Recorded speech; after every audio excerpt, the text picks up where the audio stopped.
ఓం వాగర్ధావ సంపృక్తో వాగర్ధ ప్రతిపత్తయే జగతః పితరౌ వందే పార్వతీ పరమేశ్వరౌ.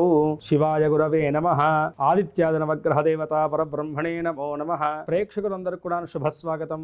నేను మీ హరిహర శర్మ. ప్రతి నెల కూడా తెలుసుకుంటూ వస్తున్నటువంటి మాస ఫలితాల కార్యక్రమంలోనూ ఈ జూలై నెల 2026 సంవత్సరంలో మీకు ఈ నెల ఎలా ఉండబోతుంది, రాశి ఫలితాల రీత్యాను మీ రాశి వారికి కలగబోయేటువంటి అదృష్ట యోగాల గురించి, శుభయోగాల గురించి, కలగబోయేటువంటి ఇబ్బందుల గురించి ఈ యొక్క వీడియోలో సవిస్తరంగా మాట్లాడుకునేటువంటి ప్రయత్నం చేద్దాం. వాటి నుండి బయటపడేటువంటి పరిష్కార మార్గాన్ని కూడా మనం చూద్దాం. మీనరాశి వారికి ఈ యొక్క జూలై రాశి ఫలితాలు మనం చూసుకుంటే కనుక ప్రధానంగా వృత్తి, ఉద్యోగ, వ్యాపారస్తులకు ఎలా ఉంటుందో మనం మాట్లాడుకుందాం. ఈ యొక్క మీనరాశి వారు గత 2.5 సంవత్సరాల నుంచి ఎన్నో ఇబ్బందులు పడ్డారు. అటు ఆర్థికంగా, ఆరోగ్యంగా, కుటుంబ పరంగా ఏ విధమైనటువంటి సౌఖ్యత లేకుండా, అవకాశాలు కూడా లేకుండా ఎన్నో విధములైనటువంటి ఇబ్బందులు పడ్డారు. కానీ మీరు గమనించుకుంటే కనుక మార్చి నుంచి కూడా కొంత మార్పులు మీ యొక్క జీవితంలో కనపడుతూ ఉన్నాయి. ఈ మార్పులన్నీ కూడాను జరిగినటువంటి గురుగ్రహ సంచారం వల్ల జరిగింది. ఎందుకంటే కనుక పంచమ స్థానంలోకి వచ్చినటువంటి గురుగ్రహ సంచారము, అదేవిధంగాను రాహు యొక్క సంచారం కూడా జరగడం అనేటువంటిది మీకు కొంతమేరకు ఉపశమనాన్ని కలగజేసిందని చెప్పేసి మనం మాట్లాడుకోవాలి. వృత్తిరీత్యా అవకాశాలు వస్తాయండి. బద్ధకించిన, మూర్ఖత్వంగా ప్రవర్తించిన, సర్లే తర్వాత చూద్దాం అనేటువంటి సెకండ్ మైండ్ సెట్ పెట్టుకున్నా సరే మీ కెరీర్ వేజ్గా మీరు తీసుకునేటువంటి పెద్ద తప్పైనటువంటి స్టెప్ ఇదే అని చెప్పేసి బాగా గుర్తుంచుకోండి. ఎందుకంటే ఇన్ని రోజులు మీరు స్ట్రగుల్ అవ్వలేదు. ఒక్క చిన్న అవకాశం ఇస్తే చాలు, భగవంతుడు నేను కష్టపడి నా యొక్క గుర్తింపును నేను తెచ్చుకుంటా అనేటువంటి ప్రయత్నం గురించి ఇన్ని రోజులు శ్రమించారు. అలాంటి ప్రయత్నాలు ఫలించేటువంటి రోజు వచ్చినప్పుడు మీరు అశ్రద్ధ వహించారంటే కనుక మీకన్నా మూర్ఖులు ఇంకోళ్ళు. కాబట్టి ఈ సమయంలో మీరు తీసుకునేటువంటి నిర్ణయాలు కానీ, మీరు తీసుకునేటువంటి స్టెప్స్ కానీ మీ కెరీర్ మీద ఎంతో వాటి యొక్క ఎఫెక్ట్స్ని చూపిస్తుంది. కాబట్టి ప్రతి ఒక్క ఆపర్చునిటీని మీరు సద్వినియోగపరచుకోవాల్సినటువంటి రోజు. వ్యాపారస్తులు ఎవరైతే ఉన్నారో అతి ముఖ్యంగా ఈ సమయంలో జాగ్రత్త తీసుకోవాల్సింది వీళ్ళే. ఎవరినైతే కనుక మీరు మొండిగా నమ్మి షూరిటీస్ కానీ, పెట్టుబడులు కానీ పెడతారో వారి ద్వారానే మోసపోయేటువంటి సూచనలు కనపడుతున్నాయి. ఎందుకంటే కనుక వ్యయస్థానంలో జరుగుతున్నటువంటి రాహుగ్రహ సంచారం వల్ల మోసపూరితమైనటువంటి చర్యలు ఉంటాయి. దానికి తోడు ఏళ్ళనాటి శని ప్రభావం జరుగుతున్నది కాబట్టి ఖచ్చితంగా అధికమైనటువంటి ధన వ్యయం ఉంటుంది. కాబట్టి ఇలాంటి విషయాల్లో, అలాగే షేర్ మార్కెటింగ్లో పెట్టుబడులు పెట్టేటువంటి సమయంలో కానీ, షూరిటీస్ ఇచ్చేటువంటి సమయంలో కానీ, అలాగే అగ్రిమెంట్స్ చేసుకునేటువంటి సమయంలో కానీ ప్రత్యేకమైనటువంటి జాగ్రత్తను, శ్రద్ధను వహించాలి. ఈ సమయంలో మీ పెద్దవాళ్ళు, మీ స్నేహితులు ఇచ్చేటువంటి నిర్ణయాలు కీలకంగా మీ యొక్క జీవితం మీద ఎన్నో అంశాల మీద మీకు మేలును చేకూరుస్తాయి. కాబట్టి ఈ విషయాన్ని బాగా గుర్తుంచుకోండి. వ్యాపారస్తులు కానీ, ఉద్యోగస్తులు కానీ మీరు తీసుకునేటువంటి కీలకమైనటువంటి నిర్ణయాల్లో 1కి 4 సార్లు ఆలోచిస్తూ మీ యొక్క అడుగులు ముందుకు కొనసాగించడం చాలా మంచిది. అయితే ఒకటి మాత్రం ఖచ్చితం, ఈ యొక్క సమయంలో, ఈ నెలలో అతి ముఖ్యంగా ఉద్యోగస్తులకి బాగా అనుకూలించేటువంటి కాలం. అతి ముఖ్యంగా ప్రైవేటీ రంగంలో ఉన్నటువంటి వారు ఎవరైతే ఉన్నారో ఉద్యోగస్తులు, సాఫ్ట్వేర్ రంగంలో కానీ, మీడియా రంగంలో కానీ, లేదు రియల్ ఎస్టేట్ రంగంలో ఉన్నటువంటి వారు కానీ ఎవరైతే ఉన్నారో వాళ్ళందరికీ కూడాను అనుకూలించేటువంటి కాలం. ఇది బాగా గుర్తుంచుకోండి, సద్వినియోగపరచుకోండి. ఇక విద్యార్థుల యొక్క విషయాన్ని మనం గమనించుకుంటే కనుక విద్యార్థులకు కూడా చక్కగా ఉంటుందండి. మునపట ఏదైతే కనుక మీరు ఎదుర్కొన్నారో సవాళ్ళు కానీ, ఏవైతే కనుక అడ్డంకులు మీరు ఎదుర్కొన్నారో అవన్నీ కూడా అధిగమిస్తారు.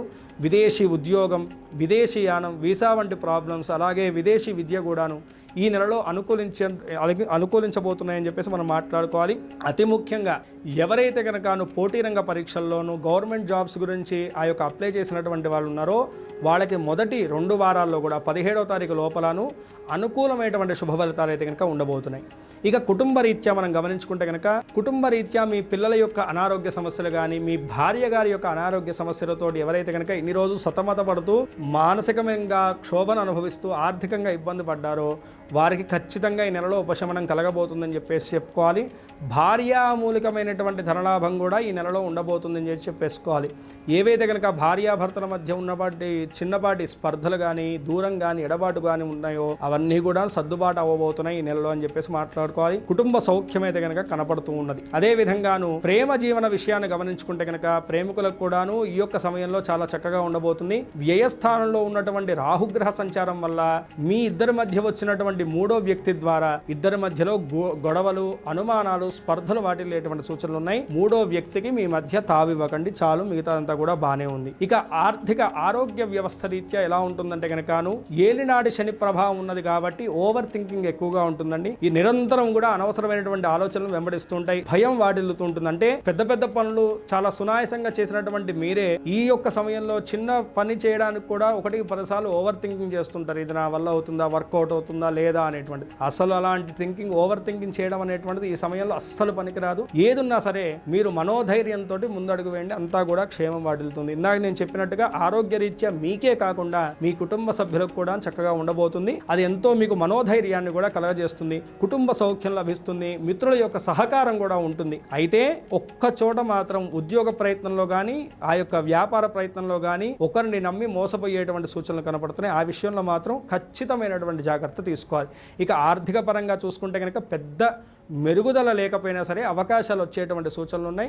ఇందాక నేను చెప్పినట్టుగా ఎవరిని మొండిగా నమ్మి డబ్బు నష్టపోకండి, ఇదొక్కటి మాత్రం బాగా గుర్తుంచుకోండి. పూర్తి స్థాయిలో చూసుకుంటే కనుక 70% అనుకూలమైనటువంటి ఫలితాలు కనపడుతున్నాయి. మరింత అనుకూలమైనటువంటి ఫలితాలు పొందడానికి ఈ యొక్క నెలలోను ప్రధానంగా మీరు చేయాల్సినటువంటి దైవారాధన ఏమిటయ్యా అంటే కనుక శివారాధన కానీ కాలభైరవ స్వామి వారి యొక్క ఆరాధన చేయడం చాలా విశేషమైనటువంటి ఫలితాలను కలగజేస్తుందండి. శనివారం నాడు మీ దగ్గరలో ఉన్నటువంటి శివాలయానికి వెళ్ళి ముందుగా నవగ్రహాల దగ్గర దీపారాధన వెలిగించి నవగ్రహ పీడాహర స్తోత్రం అనేటువంటి స్తోత్రాన్ని పారాయణం చేస్తూ నవగ్రహాలకు 27 ప్రదక్షిణాలు చేయండి. అయినటువంటి తర్వాత శివుణ్ణి అర్చన చేయండి. తెల్ల పూలతో కానీ బిల్వదళాలతో కానీ స్వామివారిని పూజ చేసుకోండి. ఇలా ఈ నెలలో ఉన్నటువంటి 4 వారాలు పూజ చేయడం చాలా మంచిది. అదే విధంగాను వ్యయస్థానంలో ఉన్నటువంటి రాహు వల్ల ఈ మోసపూరితమైనటువంటి చర్యలు తొలగిపోవడానికి, రాహుగ్రహానికి, అదే విధంగాను పంచమ స్థానంలో జరుగుతున్నటువంటి శుక్రుడి యొక్క ప్రభావం వల్ల కలిగేటువంటి కుటుంబ పరమైనటువంటి ఇబ్బందులు తొలగిపోవడానికి శుక్రగ్రహానికి తగు పూజలు చేయించి కేజింబావు మినుములను,